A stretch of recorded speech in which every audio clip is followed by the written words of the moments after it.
Pada kisah yang lalu diceritakan, Anting Wulan dan Raden Sakapalwaguna tengah mencari-cari Raden Sanjaya. Di sebuah semak-semak yang rimbun, secara tiba-tiba Anting Wulan melihat sesosok tubuh yang jatuh ke rerumputan tebal. Dan sosok tubuh tersebut ternyata adalah Raden Sanjaya.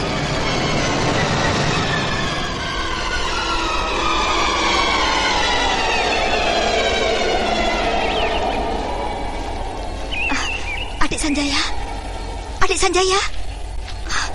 Kakang, Kakang Saka, Kakang. Aku telah menemukannya di sini, Kakang. Keadaannya tidak terluka. Pingsankah Adik Sanjaya? Apa yang telah terjadi di Wulan? Entahlah, Kakang Saka. Aku tiba-tiba saja melihat sosok tubuhnya jatuh. Aneh sekali. Jatuh dari mana? Entahlah, aku tidak tahu. Bukan dari pohon ini. Cobalah sadarkan, Kakang. Baiklah. Aku akan mencoba menyadarkannya dan menanyakan apa yang sebenarnya terjadi dengan dirinya.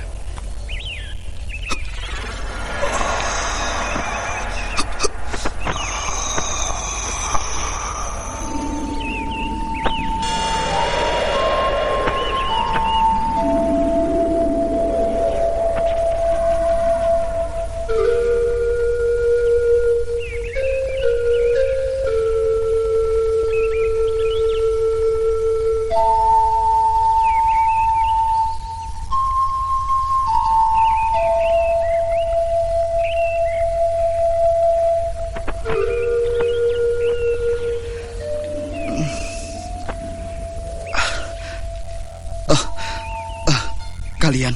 Ya. Kakang Saka dan Kak Wulan? Ya, inilah kami berdua, Raden. Apakah yang telah terjadi dengan diri Raden? Mengapa Raden tiba-tiba saja menghilang dan tiba-tiba saja berada di tempat ini? Mana aku tahu, Kakang. Aku hanya dapat mengingat tentang pertempuran itu. Dan tiba-tiba cuaca berubah menjadi gelap. Setelah itu, aku tidak sadarkan diri. Aku tidak ingat apa-apa lagi, Kakang. Dan tahu-tahu aku sudah berada bersama kalian ini. Aneh sekali. Aku tidak mungkin menceritakan semua yang terjadi. Masalahku dengan Sang Dewi adalah merupakan rahasia yang tidak boleh terungkapkan dan harus kubawa sampai mati. Itu adalah janjiku padanya. Raden. Iya, Kakang.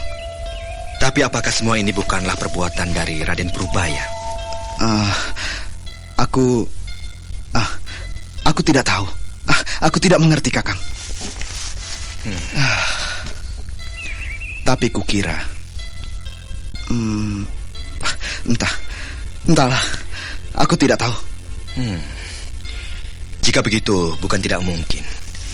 Ini adalah perbuatan dari anak itu. Kita akan mencarinya, Raden. Menangkap dan sekaligus menghukumnya saat ini juga. Tapi Kakang, kita sudah terlalu banyak membuang waktu. Haruskah kita berputar dan membuang waktu untuk mencari mereka? Perjalanan ke Gunung Wukir bukanlah perjalanan wisata. Kita harus segera tiba di sana dan kemudian segera kembali ke Galuh. Bukankah begitu, Raden? Iya. Kita harus segera melanjutkan perjalanan kita. Sebenarnya sayang sekali. Iya.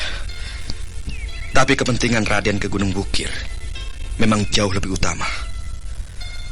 Marilah kita lanjutkan perjalanan kita. Jika Raden memang sudah sehat dan siap untuk itu. Tapi sayang sekali, kuda kita tertinggal di kaki bukit batu kecil di pinggir desa Selomerto. Tidak apa, Kakang Saka. Aku sanggup untuk berlari cepat.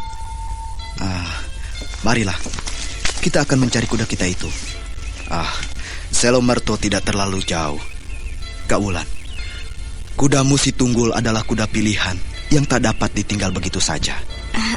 Baiklah, Raden.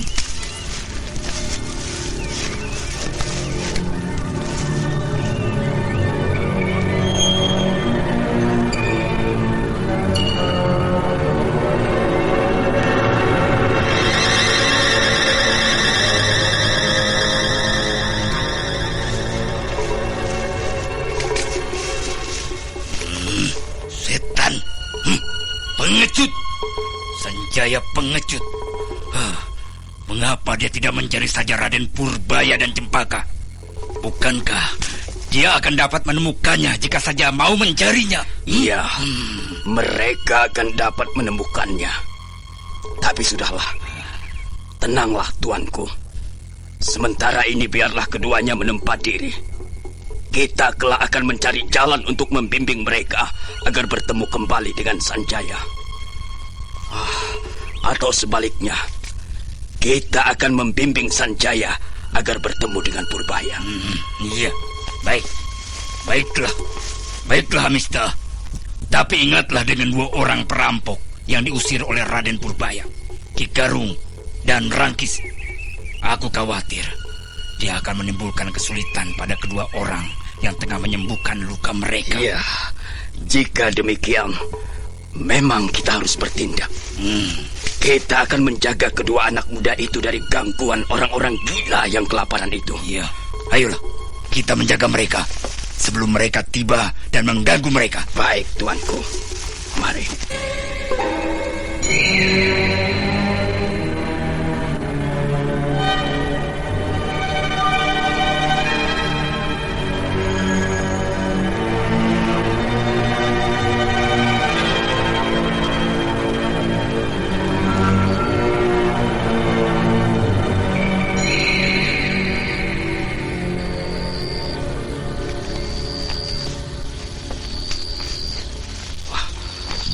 Untung kita cepat-cepat datang, tuanku. Lihatlah itu. Iya. Mereka telah datang. Ayo kita hadang di ujung sana. Lihatlah, itu 4 bayangan laki-laki di bawah cahaya bulan. Iya. Ayo, kita menghadang di ujung sana. Mari. Hup, hup.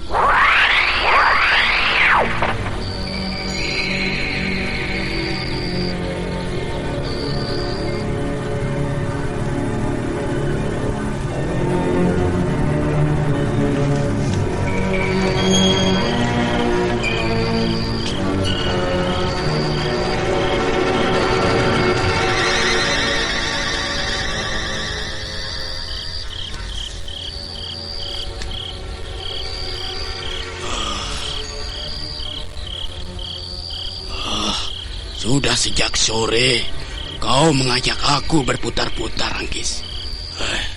Di mana anak itu? Apakah kau memang hendak memperdaya aku? Tentu saja saya tidak berani, Guru. Tidak berani. Lalu jika memang begitu, di mana anak itu? Bukankah dia tidak mungkin akan lari? Karena kau bilang dia menghendaki daerah ini. Iya, benar, Guru. Benar. Tapi marilah kita terus mencari ke arah sana, Guru. Percayalah, kita pasti akan menemukannya. Baiklah, akan kulihat dan akan kuturuti kehendakmu malam ini. Tapi jika aku tidak berhasil menemui anak itu dan juga kelompoknya, kau akan menerima hukuman dariku. Ayo Kakang Surabur-abur, kita lihat ke sana. Kita akan kembali jika tidak berhasil menemukannya di sekitar tempat itu. Tunggu. Ya, telingamu cukup tajam, Adi Menggolo. 2 orang menuju kemari. Kita tunggu saja di sini. Tempat ini cukup lapang dan terang. Kita akan dapat dengan jelas melihat orang gila yang rakus dan nekat itu.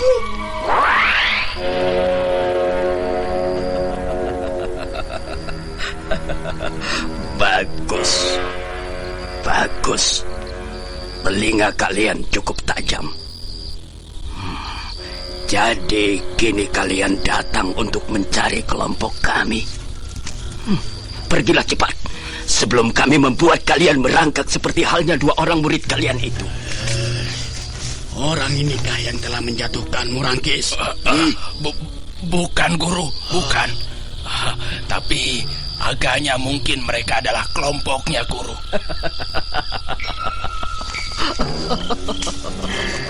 Benar, anak muda yang mengalahkanmu sore tadi adalah muridku. Ayo, Singkirlah kalian cepat. Babi tua, kau pastilah bukan penduduk tanah ini. Kau pastilah pendatang kelaparan yang tidak tahu sopan santun dan adat istiadat di negeri kami ini. Hai, menggonggonglah terus dan kau akan semakin banyak kuberi ajaran. Akan kuhancurkan mulutmu itu, Resi Asing. Hop. Berhati-hatilah, Adi Menggolo. Lawanmu bukanlah orang sembarangan. Kakang, lihat sajalah nanti.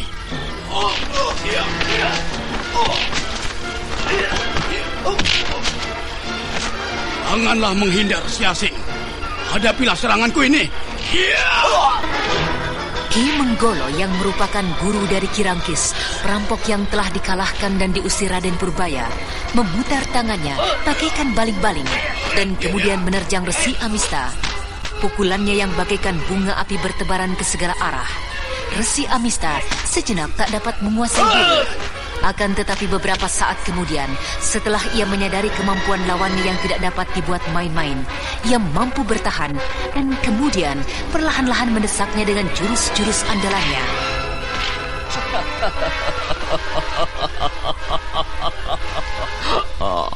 Bagaimana? Aku masih memberikan kesempatan untukmu mundur. Kau kira kau akan mampu mengalahkan diriku? Tunggu. Kau salah. Mengapa kau menyerangku? Apa maksudmu, babi asing tua? Aku adalah kakangmu. Dan itu dia lawanmu.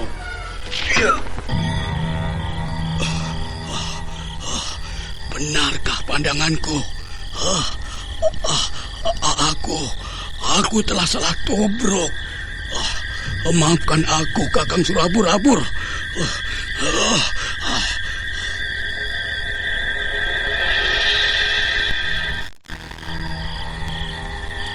Ki Menggolo terkejut ketika melihat laki-laki di hadapannya adalah Ki Suro Abur-abur kakangnya. Dan ketika dia berpaling, dilihatnya Resi Amista telah berada di belakangnya sambil tersenyum-senyum. Setan, kau telah mempermainkan aku. Berhenti, Adi Menggolo. Berhenti. Ini aku kakangmu. Berhenti. Setan, kau kira dengan bekal ilmu hitammu kau akan dapat malah melintang di daerah ini?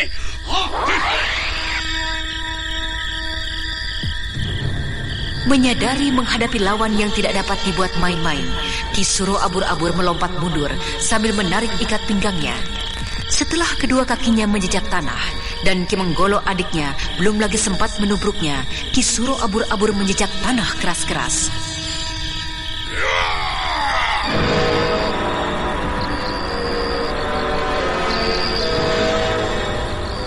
Bagaikan dihentak oleh satu kekuatan yang tidak terlihat, Ki Menggolo berdiri mematung dan beberapa saat kemudian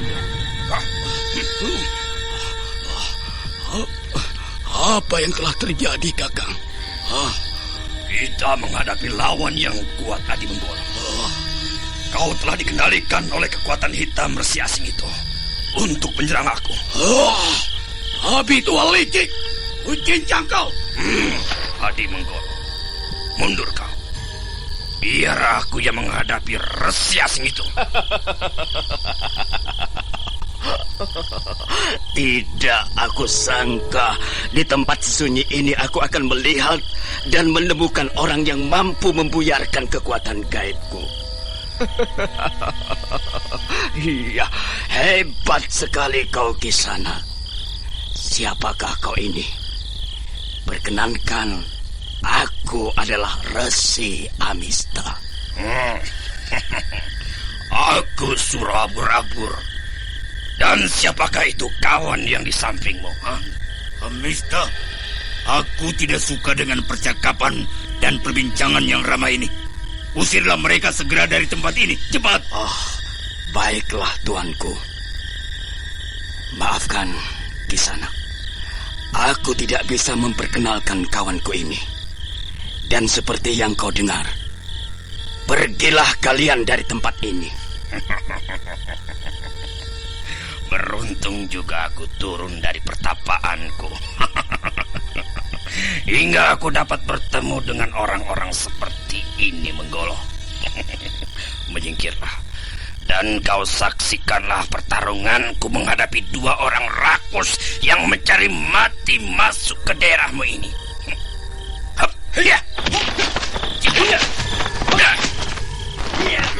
Hei, Amista, selesaikan cepat lawanmu. Ayo.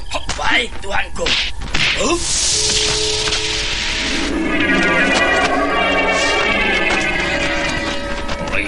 Bayang-bayang. Bayang-bayang itu menjadi semakin nyata bentuknya. Agaknya inilah Aji Pancawayang yang terkenal itu. Dari raut wajahmu, kukira kau mengenal dan menyadari kehebatan ajiku ini. Bersiaplah, Kisuro.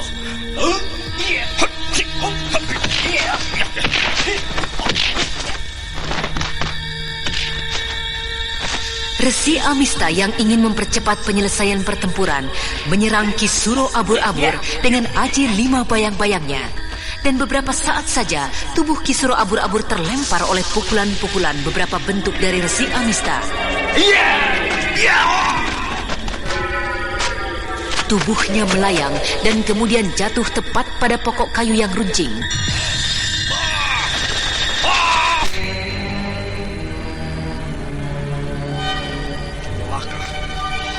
Tubuhku terkuak luka oleh pokok kayu ini.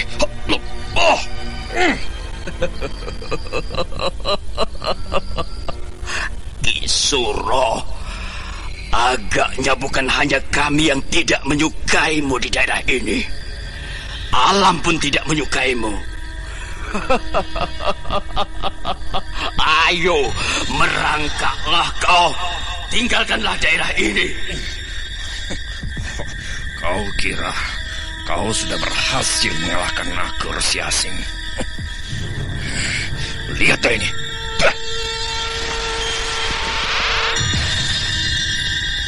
Kisuro Abur-Abur menjilat lukanya dan kemudian menggosokkan ludah yang ditampung di tangannya pada luka yang menguak lebar di pundaknya. Dan sesaat kemudian terjadilah pemandangan yang mengejutkan Resi Amista dan juga Prabu Sora. Luka itu dalam sekejap saja tertutup dan darah yang bersimbah di bajunya masih tetap terlihat jelas. Dan Kisuro Abur-Abur kini berdiri tegak, nampak kembali keperkasaannya sebagaimana semula. Ilmu apakah itu? Agaknya hampir tidak berbeda dengan aji 5 bayang-bayangku. Akan tetapi kesembuhan yang dibuatnya dari tubuhnya benar-benar hebat. Bukan lagi karena bentuk semua seperti aji yang kumiliki. Bagaimana Tuan Resi Amista?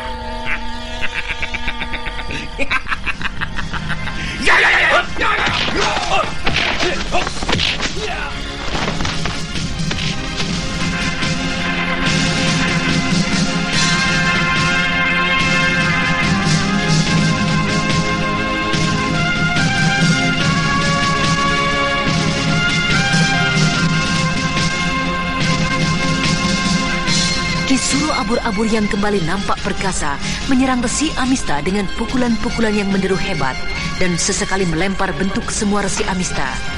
Nah, para pendengar sekalian, bagaimanakah kelanjutan pertempuran itu? Apakah Resi Amista akan berhasil mengusir Kisuro Abur-Abur? Dan bagaimanakah dengan bentrok yang akan terjadi antara Raden Sanjaya dan Raden Purbaya? Dan bagaimanakah sikap Anting Wulan dalam hal tersebut?